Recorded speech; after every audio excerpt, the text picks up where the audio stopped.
BNP সরকার ক্ষমতায় আসতে না আসতেই জুলাই বিপ্লবীদের সাথে গাদ্দারি শুরু করে দিয়েছে। আপনারা দেখেন, ভোটের কালি এখনো মুছেনি। ভোটের কালি মোছার আগেই বিএনপি সরকার জুলাই বিপ্লবে যারা রক্ত দিয়েছে তাদের রক্তের সাথে বেইমানি করেছে। আপনারা জানেন, গণভোটে বাংলাদেশের ৭০% মানুষ জুলাই সনদের পক্ষে তাদের ম্যান্ডেট তথা ভোট প্রদান করেছে।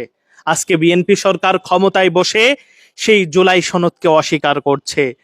সংসদের ভোট বৈধ হয়ে গেল, কারণ ওইটার মাধ্যমে তারা খেতে পারবে, তাদের ভুঁড়ি মোটা করতে পারবে। অপরদিকে গণভোট, যেখানে বাংলাদেশের মানুষের অধিকারের কথা বলা হয়েছে, বাংলাদেশের মানুষের মুক্তির কথা বলা হয়েছে, বাংলাদেশের মানুষের স্বাধীনতার কথা বলা হয়েছে, তারা সেটাও অবৈধ করে দিল।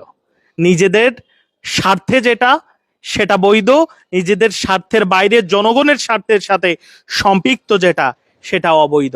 বিএনপি